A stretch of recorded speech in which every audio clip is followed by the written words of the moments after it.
Ya, sesuai berkati Tuhan, kita semua tahu bahwa kitab Yesaya ini ditulis oleh Nabi Yesaya sendiri, yakni pada abad 8 sebelum Masehi.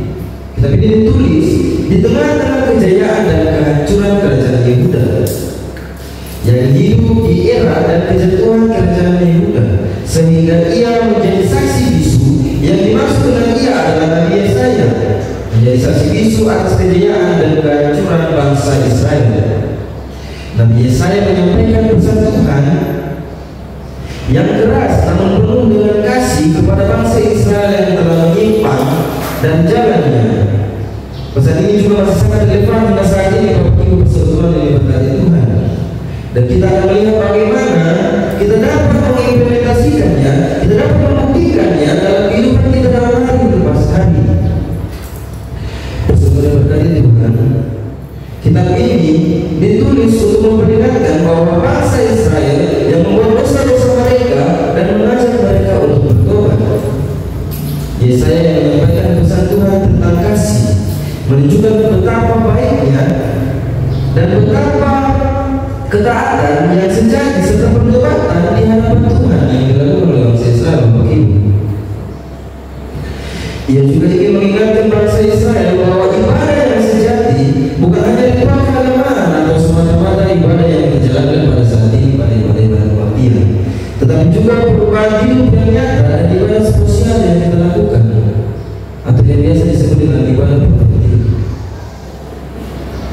Bapak Ibu, saya mempunyai sebuah ilustrasi pada saat ini yang menggambarkan kisah dalam kitab ini. Bayangkan saja bahwa ada satu pohon mangga yang rindang dan berbuah lebat. Kemudian pohon itu dirawat dengan baik, diberi pupuk dengan baik, lalu disiram secara teratur. Namun buahnya tidak dibagi kepada orang lain, tetapi disimpan sendiri oleh pemiliknya. Apakah pohon mangga itu bermanfaat bagi orang lain? Tentu saja tidak.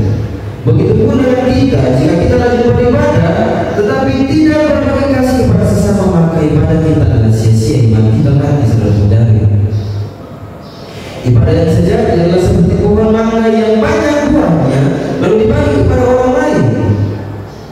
Ibadah pada masa kini, Bapak Ibu, kita harus berbagi kasih, kita berbuat baik, bahkan kita menolong sesama. Dengan demikian, ibadah kita akan berkenan di hadapan Tuhan serta membawa berkat bagi orang lain serta berbau harum di hadapan Tuhan. Bapak Ibu persekutuan yang diberkati Tuhan, mari sama-sama kita belajar untuk memahami maksud dari kitab Yesaya ini, yakni pada ayat 10 dan 11. Pada ayat itu Yesaya mengabarkan bahwa Tuhan mencela pemimpin dan bangsawan Yehuda yang melakukan penindasan, ketidakadilan, bahkan korupsi. Mereka mengabaikan keadilan, mereka mengabaikan kebenaran, serta mengejar keuntungan pribadi. Bagi saudara-saudara, Tuhan menyebut mereka sebagai Sodom dan Gomora, kota-kota yang terkenal dengan dosa dan kejahatan moral yang sangat tidak disukai oleh Tuhan. Setelah itu kita melihat pada ayat yang ke-12 hingga ayat yang ke-15 ada pesan Tuhan yang bermaksud untuk menegur bangsa Israel yang melakukan ritual keagamaan, yang bermaksud untuk menegur bangsa Israel. Bapak Ibu, ibadah yang dilakukan itu sangat kosong dan hanya formalitas tanpa disertai oleh perubahan hati. Persembahan mereka tidak diterima karena hati mereka jauh dari Tuhan. Mereka melakukan ibadah hanya sebagai rutinitas tanpa disertai pertobatan dan perubahan hidup. Kita lihat berikutnya pada ayat yang ke-16 hingga ayat yang ke-17. Di sini Tuhan menawarkan cara pertobatan bagi bangsa Israel, yang menyerukan kepada mereka untuk membersihkan diri dari dosa, meninggalkan kejahatan dan berbuat baik kepada sesama. Ia mengajak mereka untuk belajar bagaimana melakukan keadilan, mengasihi kebenaran, dan menolong orang yang tertindas. Pada ayat yang ke-18 begitu sudah sangat nampak bahwa Tuhan berjanji untuk bagaimana Tuhan akan mengampuni dosa-dosa mereka jika mereka mau bertobat dan kembali kepadanya. Pengampunan Tuhan ini tidak terbatas, dan Dia selalu siap menerima mereka yang kembali kepadanya dengan dengan hati yang tulus ikhlas.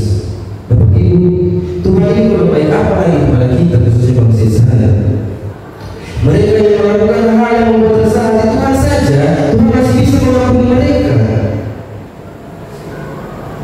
Dan pada ayat yang ke-19 hingga ayat yang ke-20 yang diberisikan tentang Tuhan mengajak mereka untuk mengubah cara hidup mereka, untuk kembali lagi ke jalan yang benar. Jika mereka mau taat kepadanya, maka mereka akan menikmati berkat-berkat Tuhan yang dilimpahkan Tuhan kepada mereka.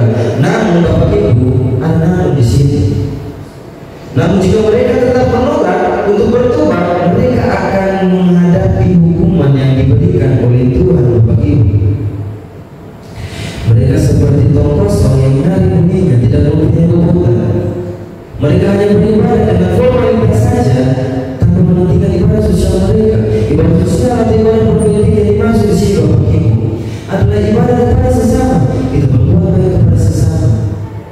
Jangan kita menganggap hidup kita baik, Bapak Ibu, yang dimana kita serta pergi ibadah, pergi ke kebaktian, lalu pulang dari kebaktian itu kita mau kebusukan orang, kita menceritakan keburukan orang, lalu kita lupa menolong orang. Di mana ibadah yang sejati itu nampak dalam kehidupan kita, Bapak Ibu. Dilihat pada pembacaan kita di saat ini, masih banyak sekali orang Kristen yang masih melakukan ibadah hanya sebagai rutinitas, tanpa disertai perbuatan hati dan hidup. Kita mungkin saja rajin beribadah, kita mungkin saja rajin berpuasa, bahkan rajin dalam hal memberikan persembahan syukur, tetapi hati kita masih jauh dari Tuhan. Kita mungkin juga melakukan ketidakadilan, bahkan penindasan, bahkan korupsi dalam kehidupan kita sehari-hari. Untuk itu sebenarnya apa yang dimaksud dengan ibadah yang sejati itu sendiri? Ibadah yang sejati adalah ibadah yang disertai dengan pertobatan, bahkan perubahan hidup dalam kehidupan kita. Kita harus membersihkan diri dari dosa, meninggalkan kejahatan, serta berbuat baik. Kita harus belajar melakukan keadilan, mengasihi kebenaran, dan menolong orang-orang yang tertindas, bukan menindas orang-orang yang minta tolong. Kita harus mempersembahkan hidup kita sepenuhnya kepada Tuhan, bukan persembahan materi saja, seolah-olah materi lah yang dapat menyelamatkan kita, bukan iman kita sendiri, Bapak Ibu. Persekutuan yang diberkati Tuhan, saya mengajak kita semua untuk mari sama-sama kembali merenungkan kehidupan kita yang terdapat pada pesan firman Tuhan ini. Tuhan dalam kitab Yesaya pasal 1 ayat 10 hingga ayat yang ke-20. Marilah kita memeriksa hati kita dan melihat apakah kita telah hidup dengan sesuai pada kehendak Tuhan atau tidak. Marilah kita bertobat dari dosa-dosa kita dan melakukan perubahan dalam hidup bahkan cara hidup kita.